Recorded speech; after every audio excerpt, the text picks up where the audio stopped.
Welcome to the Savvy Dentist podcast with Dr. Jesse Green, the show where great dentistry meets great business.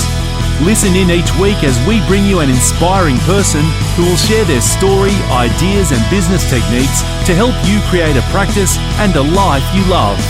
And now introducing your host, Dr. Jesse Green. Hello everyone, it's Jesse Green here. Welcome back to SavvyDentist.com and to the Savvy Dentist podcast. It's fantastic to have your company for another episode of the show.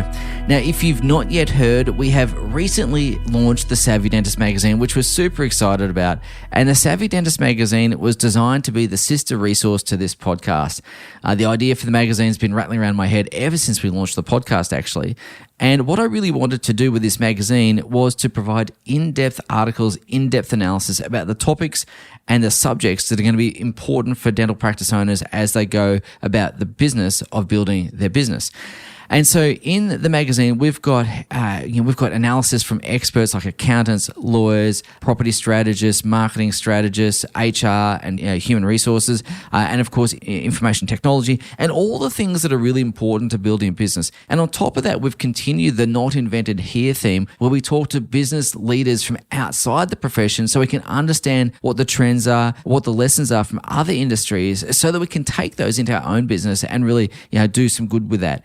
Now, my strong belief is that as practice owners, our market is continually changing. And what that means for us is we've got to level up our business knowledge. We've got to level up our leadership. We've got to level up our skills, all of those sorts of things, because the environment is becoming more sophisticated, more complex, and that means we need to grow and evolve with it. Our skills need to change. What worked in the late 1990s, early 2000s, even 2010s, I don't think it's really going to cut it today. And so we need to make sure we are keeping abreast of the best information. And my hope is that the magazine is going to be a really useful resource that allows you to do just that. So as I said, all you need to do is head across to SavvyDentist.com, look for the magazine tab, and jump in there and subscribe. It's totally free. There's nothing to pay, and you can either get a printed copy, hard copy, or indeed the electronic copy as well. So whichever one makes sense for you, just go ahead and grab it. It's a free resource, and we hope it's really helpful for you. Now, today I want to have a conversation with you about a topic that I hear people talking about a lot. And that topic is, what do I do if a team member is not performing well? What do I do if they're not up to par? How do I handle that? And here's what I've learned over the years. Most team members go to work absolutely believing that they're doing a good job. Most people actually really want to do a good job. I think that's important to understand. And so they're not doing a poor job to spite us. They're not doing a poor job because they're necessarily lazy. They're not always doing a poor job because they're not capable. And sometimes those circumstances may be true. But the question I think we as the business owner need to ask ourselves before we start looking at the performance of the team member is, have we actually set them up for success?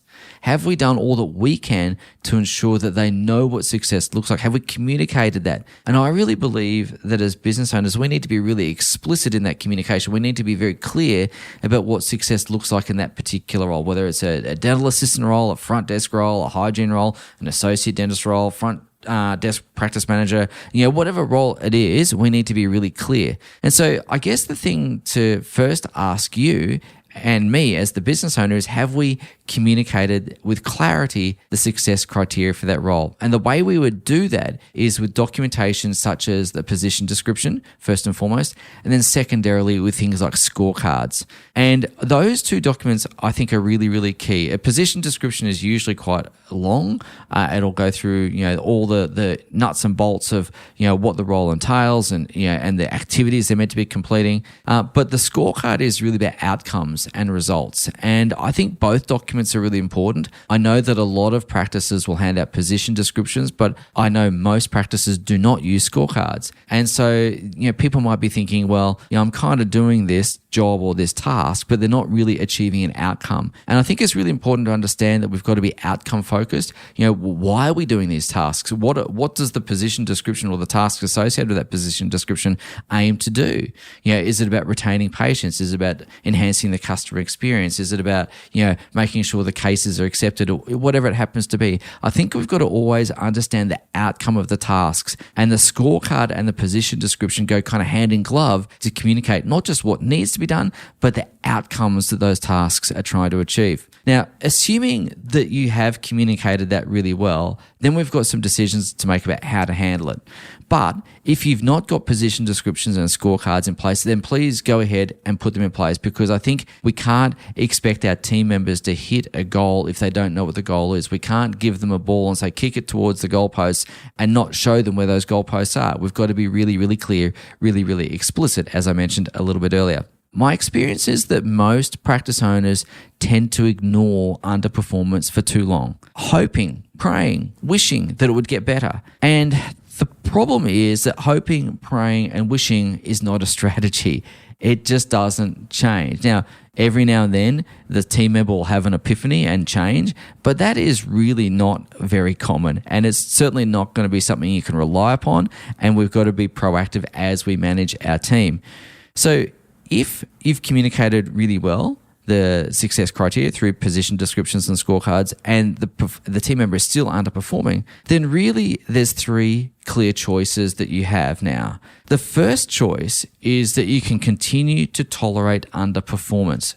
And a lot of people do this. They leave it as it is. They don't address it. And I need to tell you that when you tolerate underperformance, there is always a cost.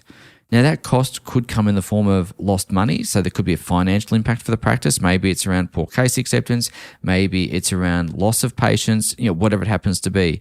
Another consequence or another cost could be team harmony. Maybe you've got a team member that is disruptive to the team. Maybe they're not doing their role, so other people are having to cover for them, which creates friction and bad moods amongst the team. It could be that the service expectations of your patients are not being met, and that could lead to obviously loss of patients. It could lead to dissatisfied patients. Of course, one of the other costs is stress and strain for you and for the rest of the team. And so we need to understand that when we do nothing, we are choosing to bear a cost of some form. And we need to articulate what that cost is. And one of the things that we know is when the cost of inaction is greater than the cost of action, we will then start to act. So we will get to a point where those costs are too much to bear, and that's what typically drives the practice owner to action. But equally, it may be that you choose to tolerate that for a particular strategic reason. Maybe you've got a team member who is going to be leaving the practice anyway. Maybe they're going to be moving interstate, going overseas, and maybe you've got the new person not yet ready to step in, and you're going, well, I know this is a problem at the moment, and I get that I should address it, but there is a bit of light at the end of the tunnel, and I'm choosing to tolerate it for a strategic reason. Now, you want to be really clear why you're doing that. You want to be sure that that's just not a cop-out and you're not kind of abdicating leadership. Because, as I said, if you abdicate, then you will bear those costs that we've spoken about a moment earlier. And so it's really, really important to be clear about what you're tolerating, why you're tolerating it, the cost of tolerating, and really, choosing whether that serves you or doesn't serve you. So that's option number one. Option number two, the second T, is to train the team member. Now, I really believe that in business, most team members are chronically undertrained. If you look at any sporting team, any athlete will spend hours upon hours upon hours of training compared to the relatively modest amount of time spent competing. And that's the reverse in business. We spend a lot of time competing, so to speak. We're actually doing what we do rather than training. And so I think that, for most dental practices, there is an absolute opportunity to increase the training within the practice. But if you've got a particular team member who's underperforming and you want to train them, then I'm assuming that they are a good culture fit. They exhibit the values of the practice, that they buy into the vision of the practice, and they're otherwise a really good person, but there's a skills gap. Now, that skills gap could be because they're new to the practice and they've never done that role before, or maybe you've promoted someone from one role to another. Maybe you had a dental assistant who was absolutely brilliant as a dental assistant, and they certainly had the values down pat and they buy into the vision, so they're a great person on that regard as well. But maybe they move into a reception role and they still share the same values and they buy into the vision, but now in the reception role, they're not as competent because it's a new role for them, and maybe we need to train that. And so we need to understand why there's a skills gap. Is it because they've been undertrained? Is it because they're in a new role? Is it because they're new to the profession? But the thing with training is to understand that training takes time and it takes resources. Now, there is a trend amongst dental practices to want to outsource training, and I understand the temptation for that. It's certainly okay to have trainers come in or to attend training courses. I'm not averse to that at all. But what I am saying is that as the practice, you need to also see yourselves as a training institution. In the work that we do with our coaching clients, I'm always encouraging them to become a training institution, to build those training resources into the practice.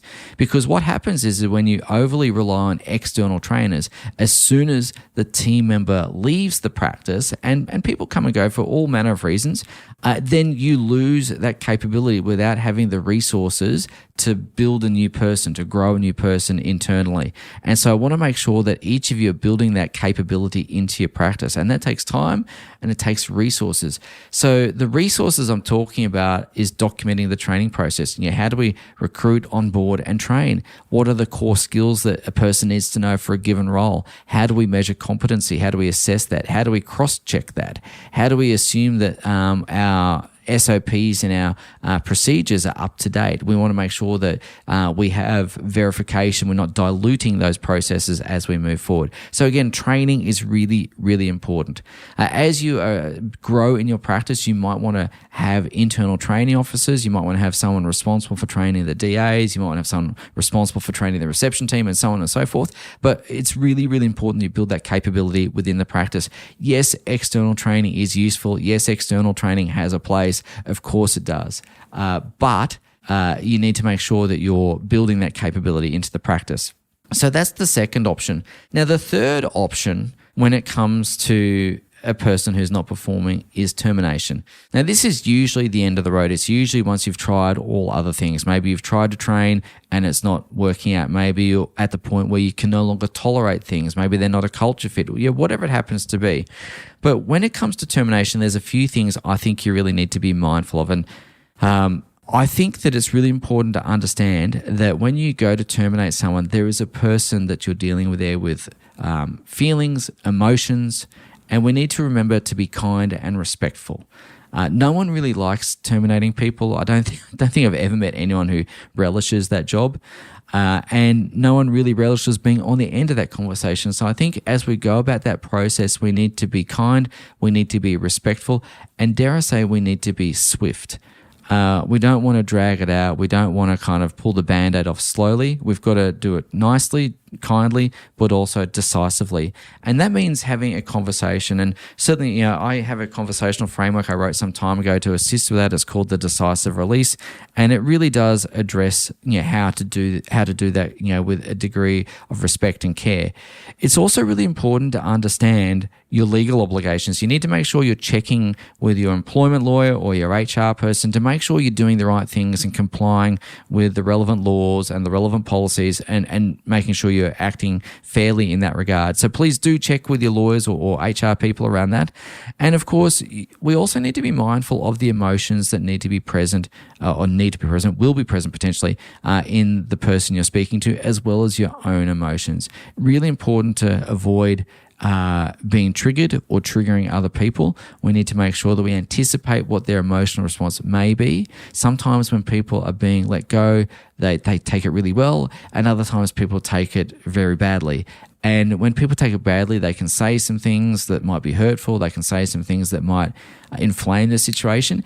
And we, as the practice owner, need to be able to let that wash over us and not take the bait. We need to be able to not rise to that. We need to be able to kind of let it go through to the keeper and get through the conversation as cleanly, as kindly, as decisively as possible. So just to recap, when you don't have a team member or when you have a team member who's not performing to the way that you want them to perform, we firstly need to check in to make sure we've communicated really clearly what those success criteria look like. Now, if we've done that and they're still not performing well, we've got the 3 T's to think about. We can tolerate, we can train, or we can terminate. So I hope you find that helpful as you go about your journey of building a great team.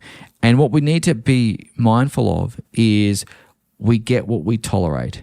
So if you don't address these situations, you will get more of it. And so I'd encourage each of you as you go through your practice ownership journey to make sure that you're assessing your team regularly, having those conversations in a really productive way to lift team performance. And if things do start to go off the rails, deal with it early. Make sure you're not allowing things to fester. Make sure that you're not allowing standards to slip. Make sure that your culture is maintained. And if there is an underperforming team member and you have communicated clearly what success looks like, then I'd say deal with it very, very early using one of these 3 T's. But make conscious decisions, even if you're choosing to tolerate it for a strategic reason at the present time. Make sure that you're mindful of that, you're deliberate about that, you're communicating that with the relevant leaders on your team. And then if you need to train or terminate from there, then of course go ahead and do that. So anyway, I hope you find that really helpful, and I look forward to seeing you on the next episode of the Savvy Dentist podcast. Take good care. Have a great week. Bye now. Thank you for listening to the Savvy Dentist podcast. For more episodes, go to drjessiegreen.com/savvydentist. And to discover how to build a high-performance dental practice, visit drjessiegreen.com and download the free report.